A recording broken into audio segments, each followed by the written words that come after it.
Popular history texts and encyclopedias generally paint the Illuminati as having its origins in 1776 Bavaria.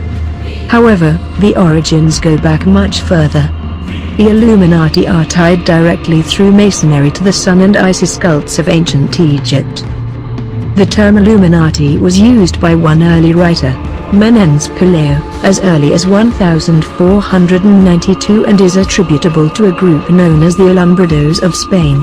The Alumbrados were said to receive secret knowledge from an unknown higher source, resulting in superior human intelligence.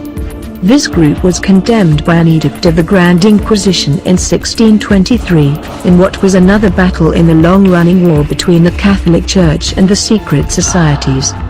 Some writers claim that a group is known as the Illumined Ones was founded by Joachim of Florus in the 11th century and taught a primitive, supposedly Christian doctrine of poverty and equality. This tactic to disguise Illuminism behind a thin veil of Christianity is now a well-established theme. Later, this group is said to have become violent, plundering the rich and thereby discrediting Christianity as a whole.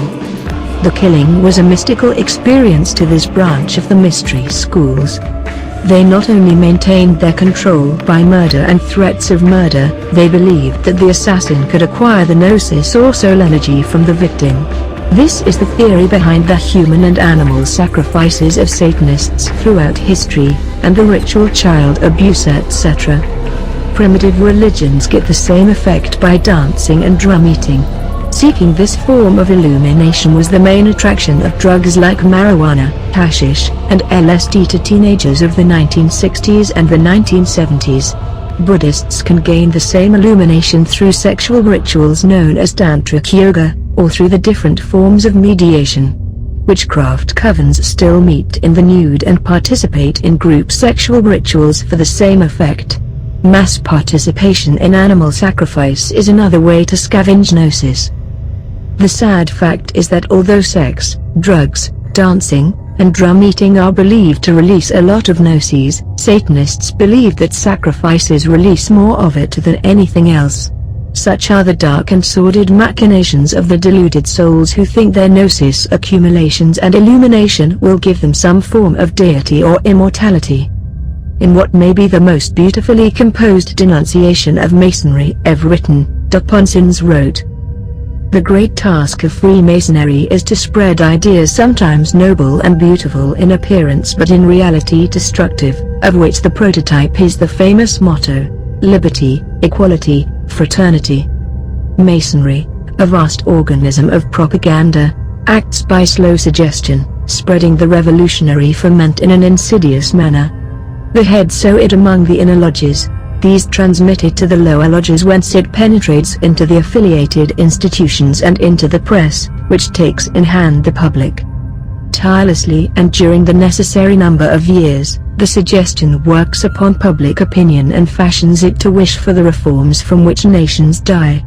In 1789 and 1848, the years of the French Revolutions, Freemasonry, in its momentary command of power, failed in its supreme endeavor. Taught by these experiences, its progress has become slower and surer.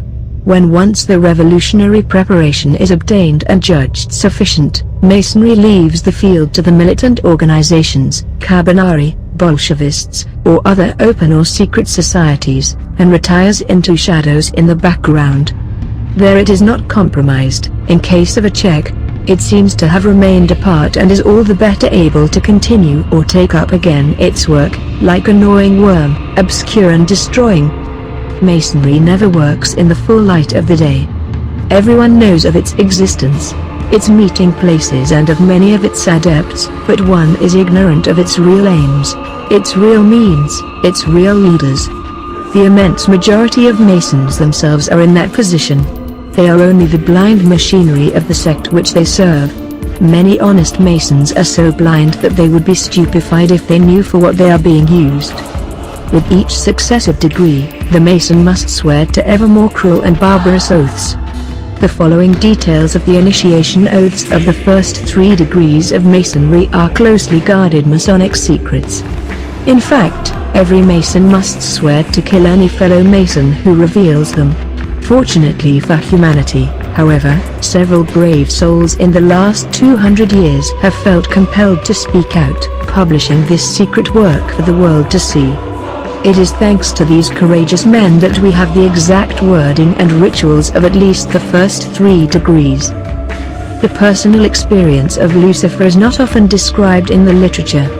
What it was like to be Hitler living in a physical body with the incarnational Luciferian energy can only be hinted at in his biographies. The traditional Hollywood idea of fangs and claws and large devilish bodies is a stereotype that does not equate to the assimilation of these energies into third-dimensional living.